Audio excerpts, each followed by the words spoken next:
4가지 보호하는 명상법. 짜뚜라 라카바와나. 첫 번째 메따 바와나에 이어 두 번째 붓다누사띠에 대해서 살펴보겠습니다. 붓다누사띠는 메따 수행과 매우 비슷합니다. 그러나 진짜 붓다누사띠는 메따 수행과 같지는 않습니다. 메따는 여러분이 메따를 보내고자 하는 한 사람의 특성에 대해서 숙고해야 할 필요는 없습니다. 그러나 붓다누사띠는 부처님의 특성을 강조해야 합니다. 우리는 부처님을 친견하지 않았습니다.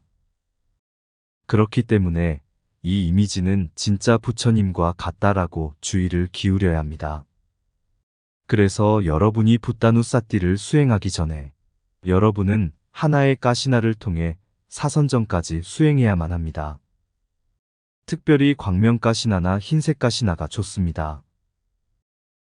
만약 여러분이 사선정까지 가시나를 수행했다면 지혜의 빛이 매우 강력할 때 이 빛의 도움을 받아서 여러분이 믿음을 가지고 행복해할 수 있는 하나의 부처님 이미지를 떠올려야 합니다.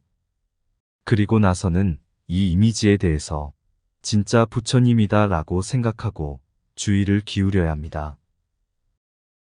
여러분이 이와 같이 주의를 기울이는 동안 과거 생의 부처님을 친견한 어떤 수행자는 그 부처님의 상이 아마도 나타날 것입니다.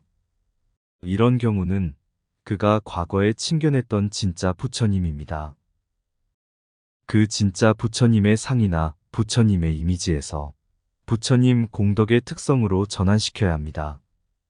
부처님의 공덕의 특성에는 9가지가 있습니다.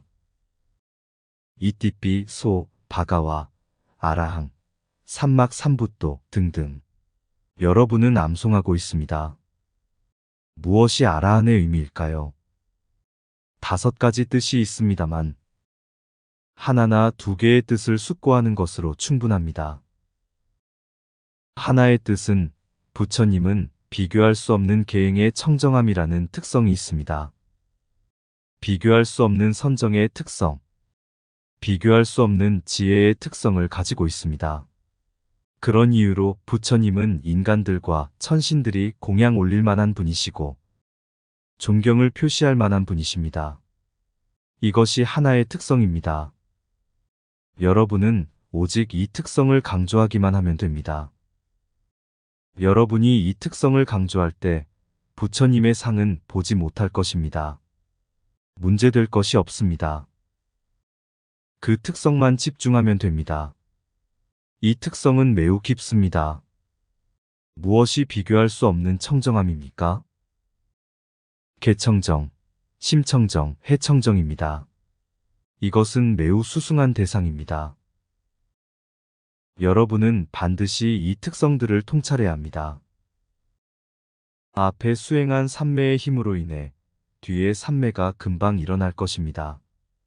그러나 초심자가 부처님의 특성을 반조하면 부처님의 이미지를 상상하고 특성을 떠올리는 것은 쉽지가 않습니다. 그러나 여러분은 아주 많은 선업을 쌓을 수 있습니다. 이 선업은 강력한 삼매와 결합되어 있지 않습니다.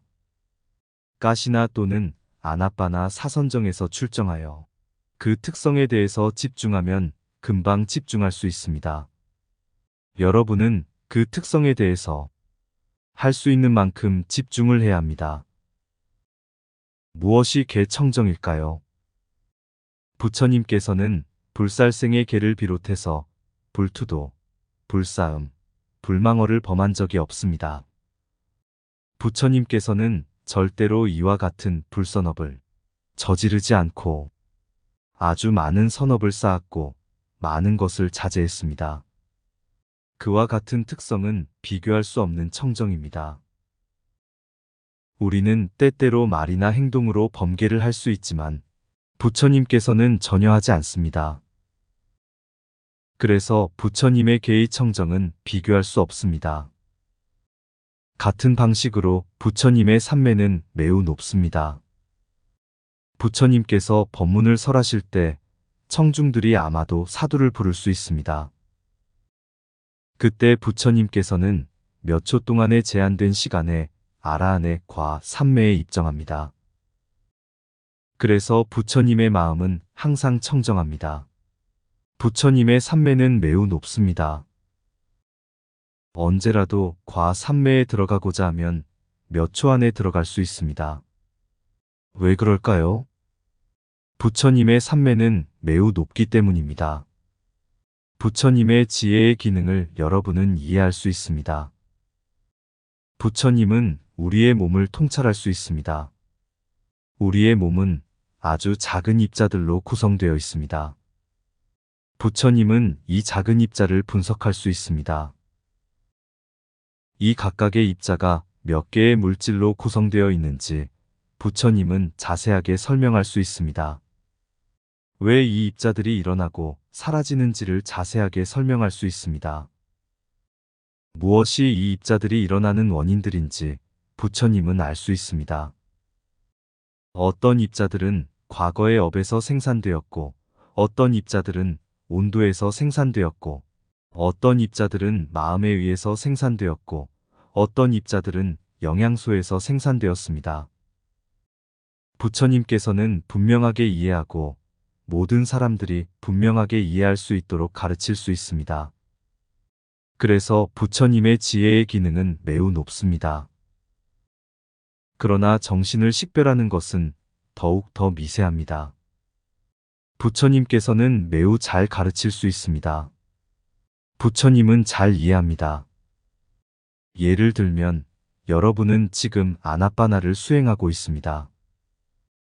여러분이 아나빠나 빠띠바가니미따에 전적으로 잘 집중할 수 있으면 완전 몰입 삼매가 일어날 것입니다. 그때 여러분은 어떻게 이 선정의 법을 식별할 수 있을까요? 부처님은 잘 이해하고 잘 가르칠 수 있습니다. 첫째로 마음의 문, 바왕가를 식별하라고 가르칩니다. 두 번째로 선정의 대상, 예를 들면 아나빠나 빠띠바가니미따를 바왕가에서 식별하라고 가르칩니다.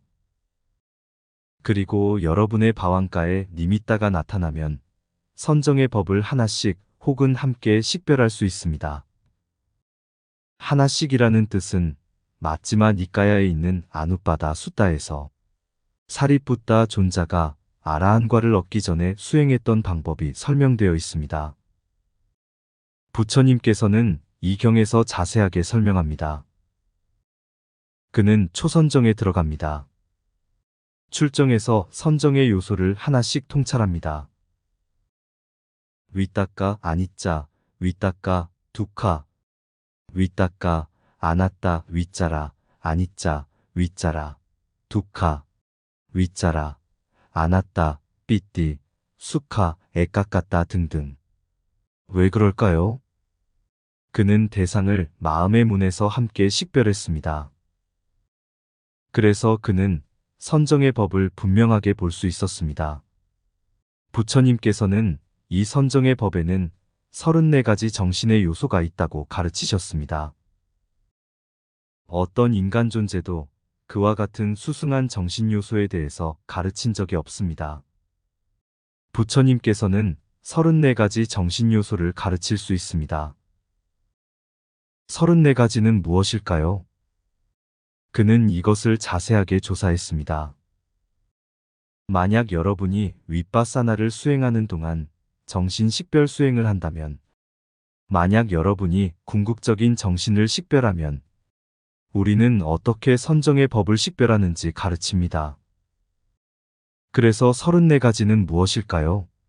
서양 정신학에서는 이 34가지를 언급하지 않고 있다고 알고 있습니다. 이것은 매우 깊고 수승한 부처님의 지혜의 기능, 지식입니다. 부처님의 지식은 매우 깊습니다.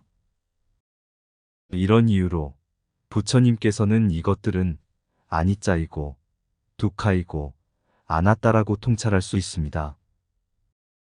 만약 여러분이 이것은 궁극의 정신이다, 이것은 궁극의 물질이다 라고 통찰한다면 어느 날 여러분의 통찰지가 성숙해서 니빠나를 깨달을 수 있도록 체계적으로 가르치십니다. 그리고 부처님 스스로도 이 사성제를 경험했습니다. 이런 이유로 부처님의 지혜의 기능은 매우 높고 강력합니다. 부처님께서는 사성제를 아실 뿐만 아니라 온 세상의 모든 것을 다 아십니다. 그러나 부처님께서는 오직 일부만 가르치셨습니다. 왜 그랬을까요? 다른 것들은 가르칠 필요가 없는 것들이기 때문입니다. 즉, 그것들은 성취할 만한 것이거나 열반을 깨닫는데 중요하지 않기 때문입니다. 그래서 부처님은 약간의 법을 가르치셨습니다. 왜 그럴까요? 이 법들, 특별히 팔정도는 열반을 성취하거나 깨달음을 얻는 유일한 길이기 때문입니다. 그래서 부처님께서는 이런 이유로 오직 사성제만을 가르치셨습니다.